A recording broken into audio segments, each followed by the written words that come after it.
CBN Vida Profissional, com Andréia Salsa.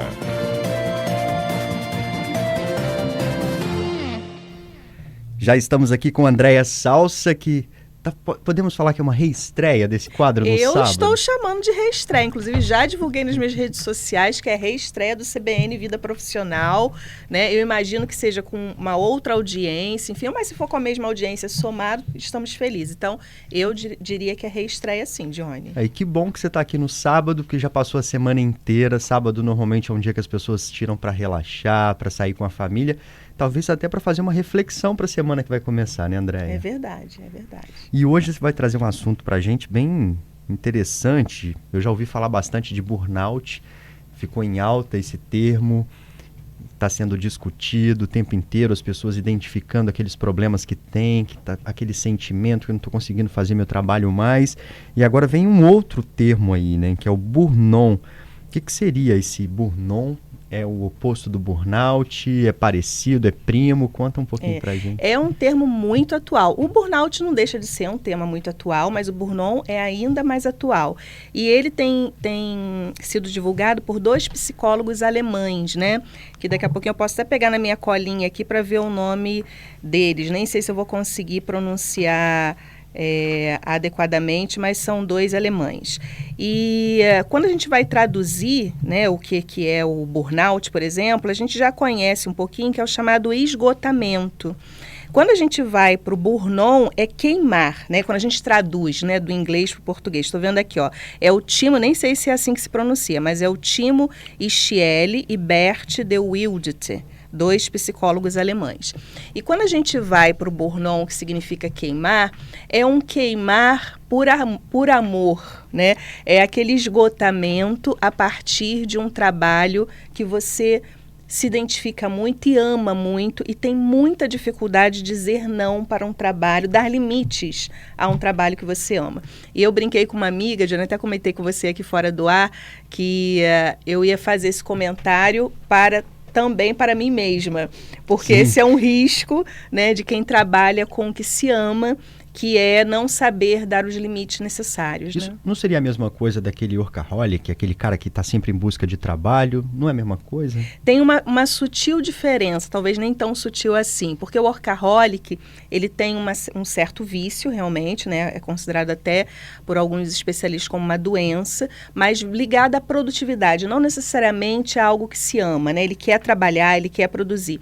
O burnout, quem sofre do burnout, né, é a pessoa que tem o excesso de trabalho, mas apenas naquilo que ama profissionalmente fazer, né? Que o aspecto da felicidade do trabalho, ele é muito central na vida daquele profissional. Então, dar limites é algo desafiador para quem aí, né, tá ali andando quase que de mão dada com o burnout, que é o esgotamento, mas, portanto, trabalhar com o que se ama, né? Muita gente quer trabalhar com o que ama e não consegue. Então, já fazer o que ama é algo muito grandioso, mas como saber se eu estou passando do limite, Andréia? Que isso pode virar uma doença, pode ser algo crônico, inclusive. Isso é até um desafio, a gente tem que ter muita responsabilidade quando a gente traz esses temas, né, Johnny? Porque não significa que as pessoas devam parar de buscar esse princípio básico que é a gente se realizar profissionalmente. A realização profissional, ela é fonte de saúde, não de doença. Aqui a gente está falando de ultrapassar o limite, que é você centraliza tanto a sua vida no trabalho que as outras dimensões que são muito importantes para a sua saúde integrativa, elas ficam de lado. Então, a relação com a família, o descanso, uma boa alimentação, você ter, né, a sua própria saúde mental preservada. E o grande desafio, Johnny, é saber dizer não. E olha que interessante, quando a gente vê o saber dizer não do burnout, é diferente do saber não do burnout. Como assim? Porque quando você não sabe dizer não no burnout, é que você, no fundo, quer dizer realmente não, porque não quer, porque vê que não tem tempo, porque não gosta, mas você diz com medo de uma retaliação, com medo de ser mal avaliado, com medo de, enfim, ser considerado alguém que não tem a competência. No burnout, o dizer não é você abrir mão de algo que lhe é muito prazeroso, mas não tem um agente externo. O grande algoz é você mesmo. É você com você mesmo ali, é uma luta, porque você ainda vai levar aquele sentimento depois do não, né? Exatamente. Aí eu queria pedir aqui a liberdade de contar a sua experiência. Claro, vamos contar. Porque eu acho que história. você é um bom case de sucesso do que fazer para não andar de mão dadas com o burnout. O Johnny, há um tempo atrás, a gente no Bom Dia Espírito Santo, porque o Johnny é um profissional multifacetado, né, minha gente? Ele está aqui na âncora da CBN, mas ele é repórter, ele é professor. E a gente conversando numa matéria, eu fui convidada para dar uma entrevista no Bom Dia Espírito Santo, e ali nos bastidores falamos sobre a nossa carreira em comum como professores. E o Johnny falando do quanto isso lhe dava prazer, e na sequência eu assumi um desafio na FAESA como head de negócio e fui reestruturar a pós-graduação e fiz um convite ao Johnny Silva, que, não sei se todo mundo sabe, mas tem mestrado na área de oratória e é um grande orador, e a gente queria um professor com esse nível de experiência. Johnny, no primeiro momento, aceitou o convite, mas ao analisar tudo que ele tinha naquele momento, um pouquinho mais para frente, ele, de forma responsável, e isso que é o grande desafio de quem é acometido pelo burnout, que é reconhecer que, embora ame e que tenha muito prazer profissional naquela atividade, não consigo aceitar este convite, porque senão eu posso comprometer a minha saúde mental. Então, esse é um bom exemplo do que é o limite de você não caminhar para um burnout, né, Johnny? Mas não é fácil dizer não, né? Isso. Ou dizer, olha, neste momento, porque você começa a pensar também no que o outro, como ele vai receber aquilo, e é uma atividade que eu gostaria de continuar fazendo, não nesse momento, talvez em um outro momento. Será que eu vou estar fechando as portas? Será que eu vou fazer com que isso agora encerre a minha carreira como professor? Porque você está recusando uma coisa boa no mercado, que é algo que a gente busca o tempo todo. Saber dizer esse não também vem com muitas dúvidas, né? E muita gente deve estar passando por isso, Total. Né, André? E não é trivial, Johnny. Parece quem está ouvindo falar, que frescura, uma pessoa cheia de trabalho, tem, né, doença. Não, é complexo, porque existe um risco associado de carreira. Porque a gente está falando que quando alguém, né, tem o privilégio de fazer o que ama e faz bem, né? Porque quando a gente ama, normalmente a gente faz muito bem o que ama, né? E multifacetado, você tem algumas projeções objetivas na sua carreira. Primeiro, visibilidade. Segundo, maior remuneração, porque você tem outras coisas, né? Você vai construindo uma imagem. Na hora que você diz não, é claro que você tem um risco associado, que é, talvez essa oportunidade não volte mais. Se eu disser não, qual é a consequência objetiva na minha carreira? Será que essa é a primeira porta, mas eu vou deixar de ter outras portas abertas mais à frente? E este exercício do não é trivial quando a gente ama o que faz, porque a gente sempre pensa, poxa, eu lutei tanto, eu estudei tanto, me preparei tanto para este momento, a oportunidade chegou e eu estou dizendo não, será que eu não estou entrando em contradição comigo mesma? E aí eu quero trazer também aqui um exemplo de uma super amiga que autorizou. Antes do exemplo, rapidinho, a gente já vai falar. Em algum momento você sugere que a pessoa procure uma ajuda de um profissional, de um psicólogo, por exemplo, para conseguir entender, às vezes, o limite dela. Talvez eu consiga, eu posso pegar, mas ela já não está aguentando, isso vai virar um problema, uma coisa patológica. Um psicólogo pode ajudar nesse momento? Sem dúvida, Johnny. Eu digo, né, eu, por exemplo, faço terapia há muitos anos e para mim é um investimento de performance de carreira, porque às vezes sozinho você não consegue traçar quais são as suas prioridades, porque a gente está falando de prioridade. O que é prioridade? O que está em jogo na hora que você diz um não ou que diz um sim? Então, um profissional de psicologia ou até de psiquiatria, dependendo da situação, né, você precisa desse apoio para colocar os pesos nos lugares adequados. Então, é uma baita de uma recomendação quando você percebe, opa, tá esquisito eu não conseguir saber falar não, e eu estou me atrapalhando e não encontrando um ambiente saudável para dar conta. Porque, Johnny, quando você não dá conta, para onde você vai? Porque eu chamo de horário não saudável, que é até altas horas da noite, trabalhar sábado e domingo, numa velocidade que você tem muitas entregas, e aí você deixa de ter um convívio familiar, você deixa de repousar, deixa de dormir, de se alimentar, e daqui a pouquinho você está doente, né? E às vezes você se dedica demais e vem a frustração. Você ia contar de uma uma história amiga, agora de uma isso, amiga, que né? autorizou, naturalmente preservando o nome e a empresa. Mas ela está vivendo, neste momento, uma consequência de um burnout. Uma pessoa extremamente apaixonada, extremamente competente no que faz, mas se dedicou tanto, que adoeceu, ficou afastada do trabalho por uma característica, por um burnout, né? Ou seja, uma questão psíquica, e ao retornar, se recuperar, ela foi demitida. Então, tem esse potencial de consequência quando a gente não dá conta, porque a gente fica ali numa vulnerabilidade causada muitas vezes por nós mesmos. Por isso que eu digo que o algoz, ele altera. O algoz acaba se tornando nós mesmos, né? E não necessariamente o chefe que está ali colocando um monte de tarefas para você fazer ou exigindo uma série de coisas que você tem que dar conta.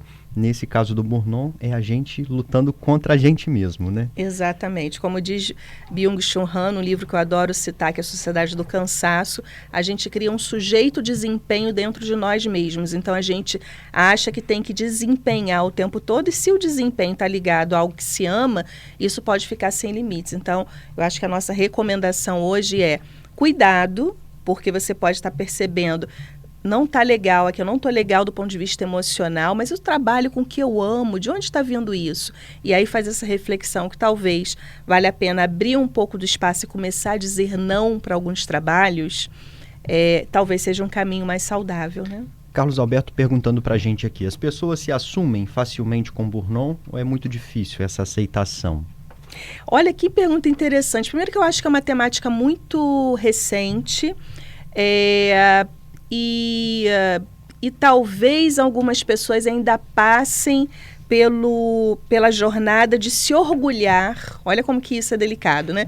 De se orgulhar de trabalhar em excesso porque trabalha com o que ama. Então, isso é tão recente que eu ainda não tenho uma resposta objetiva, assim. Por exemplo, essa minha amiga, eu posso falar que ela reconhece, né, e foi muito bonito o processo dela, e tem sido um processo bem delicado, que ela reconhece que a responsabilidade não estava necessariamente na empresa nem na liderança, mas nela, que não soube se dar o limite. Está tendo uma baita de uma experiência, né, para que em outros momentos ela vai se recolocar, porque ela é brilhante, mas não dar aquele nível de entrega que foi dado por amor, né, e por satisfação profissional. Algumas pessoas têm características muito específicas, são extremamente organizadas, controladoras, gostam de dar conta do trabalho e dominar tudo que está acontecendo ali. Nesse momento que você está sentindo essa sobrecarga, está sentindo que aquele trabalho, por mais que seja com algo que você gosta, já está fazendo mal, como é que eu vou me livrar de tantas demandas, muitas que talvez você tenha trazido porque gosta de controlar, sem ter aquela sensação que você está de fato perdendo o controle ou deixando de ser importante naquela empresa onde você está? Johnny, tem o primeiro exercício que é esse, que é começar a fazer o exercício de dizer não, né? Que, de novo, não é trivial, mas é necessário. Tem uma outra elemento que alguns especialistas, inclusive em saúde integrativa, já falam, que é você criar espaços de descompressão no meio do caminho.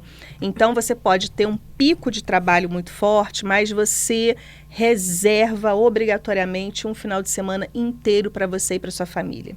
Porque na segunda você respirou um pouco mais. As pessoas estão deixando de ter esse espaço de descompressão entre um grande trabalho e outro. Então isso pode ser uma dica. Esvaziar a sua agenda, que é um grande desafio, e criar espaços de descompressão entre grandes projetos é sempre importante para você ter esse respiro, né? Andréia, onde que o burnout e o burnout eles se cruzam ali em relação principalmente a sintomas e a forma como você passa a agir nesse ambiente de trabalho a partir do momento que você é acometido com uma doença, né? Mental. Eu acho que esse é o primeiro cruzamento. São doenças mentais, né? São síndromes que atravessam o indivíduo e trazem patologias psíquicas. E são dois fenômenos relacionados diretamente ao trabalho. Então, eu entendo que são esses... E o esgotamento, né? Só que um movido, talvez, para um ambiente mais tóxico. Normalmente tem assédio envolvido, que é o burnout, né? Os diagnósticos de burnout. E o burnout, onde o algoz, ele se mobiliza para você mesmo. Você é o grande algoz, né? E tem um amor em relação ao que você faz. Mas o ponto de convergência, sem dúvida, é a saúde mental. Há muito tempo há muito tempo não, né? Nos últimos anos aí a gente vem vendo muitas mudanças dentro das empresas, até para lidar com os colaboradores, uma mudança no perfil dos profissionais. Muitos termos vão chegando, alguns trazendo aí doenças novas, né? Que não eram conhecidas, como o burnout, por exemplo. Há muito tempo as empresas vêm trabalhando isso? É algo mais recente que a sociedade agora está impondo nessa forma de trabalho? É bem recente. Johnny, tem uma expressão que os especialistas usam chamado letramento emocional. A gente está aprendendo a identificar, conhecer, se aprofundar no tema das emoções, né, da saúde mental. Porque durante muito tempo, ainda tem um pouco de resquício, mas você tinha dois polos quando você falava de saúde mental no ambiente profissional. Ou era coisa de gente doida, ou era coisa de gente incompetente que não conseguia segurar a pressão. Hoje, sobretudo, e aí de novo aqui eu tenho que falar da geração Z, que eu sou fã, né? Eu sei que a geração Z é muito combatida, mas acho que eles estão fazendo, as novas gerações, né, trazendo debates com mais naturalização. E a gente precisa naturalizar a saúde mental, porque é um elemento que você, querendo ou não, você tem saúde mental. Ou falta ou está bem equilibrada, né? Mas é uma temática de toda a composição humana, né? No conceito de saúde integrativa. Então, é muito recente esse letramento, né, emocional nas organizações. Normalmente quem adoece é quem está ali na parte mais produtiva da sociedade, no momento mais produtivo, ali entre 30, 40, 50 anos. Não tem muita idade para isso acontecer, Andréia? No caso do burnout, por exemplo. Normalmente, tem inclusive estudos, né, dizendo que os millennials, que é a geração Y, são os maiores acometidos, né, sobre essas doenças. E eu tenho dito em alguns espaços que eu torço para que a geração Z não permita que as gerações mais maduras enquadrem eles como... Eu vejo claramente que a geração X e Baby Boomer, que são os 45 mais, conseguiram enquadrar a geração Y e adoreceram ainda mais, né? E a Z está tendo um desconforto, mas acho que eles não vão deixar ser enquadrados, não, porque eles estão revolucionando o mercado de trabalho com N exigências. Então, tá muito mais focado na geração Y, né? Que é o pessoal da faixa aí de 35 mais, vamos dizer assim. Inclusive, isso é assunto de memes na internet, né? A gente vai absorvendo esses memes sem entender quão complexos eles são, e na verdade são muito complexos. Agora, ouvindo você, uma profissional, explicando pra gente sobre o que é burnout, a gente vai entendendo. Outro dia tinha um meme na internet, gente, para vocês terem uma ideia. Era uma mulher que se fantasiava de um funcionário da geração Z, que estava ali para ter experiências. Ele queria ter experiências, o dinheiro era importante, mas não era tudo.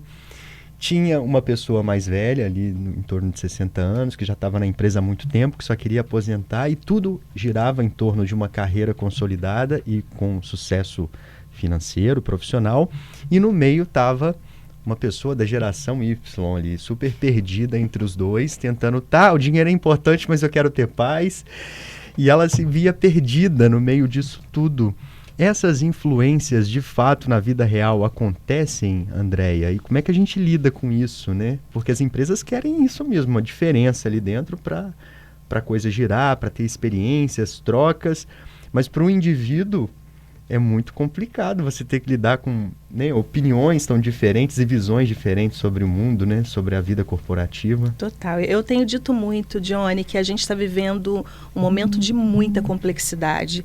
E aí, citando um outro autor que eu gosto muito, Amos Oz, que ele fala que a gente tem que ter cuidado, né? Ele já até faleceu, mas ele dizia nas suas obras que a gente tem que ter cuidado para não querer dar respostas simples para problemas muito complexos. Então, isso que você trouxe, né? E é bom que a internet traga leveza para coisas muito complexas, até para a gente entender um pouco, né?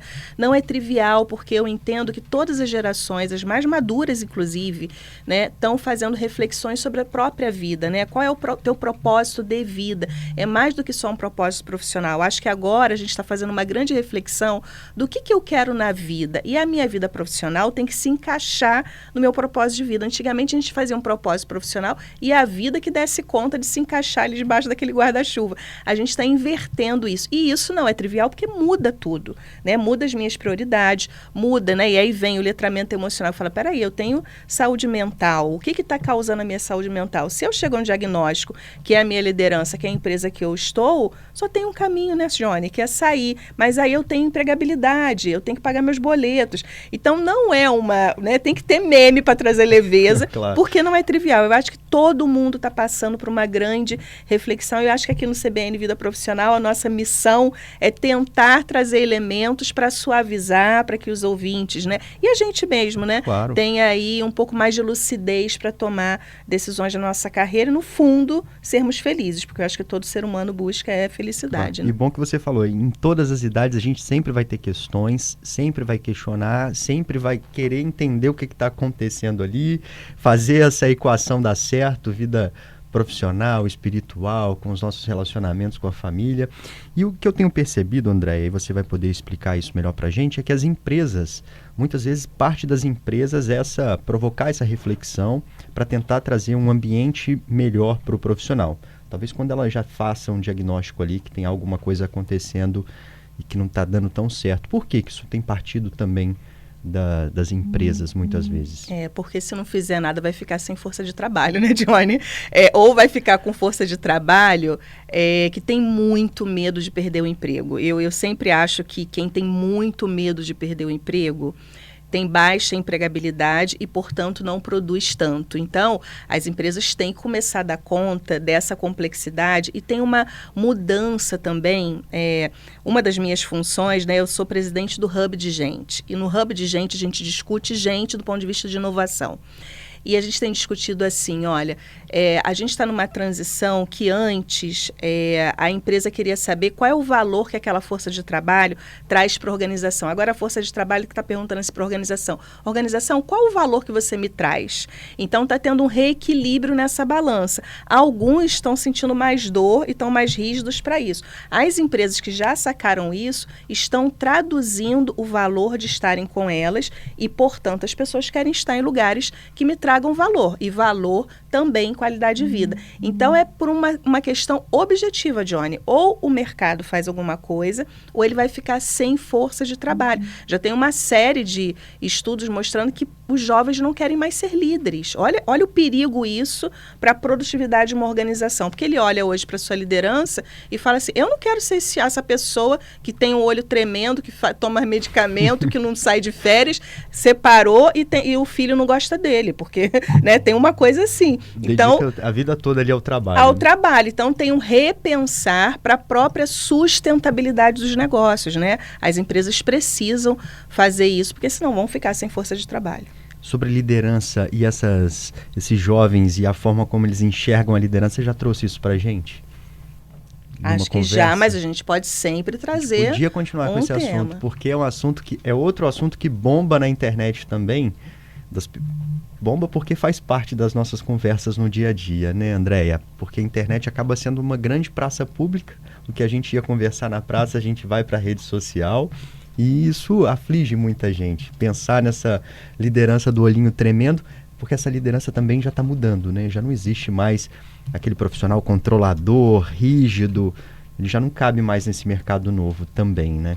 Não cabe e está reconhecendo. Eu tenho uma frase que eu falo para meus mentorados que é assim, ó, não é porque você aprendeu apanhando que você vai ter que ensinar batendo.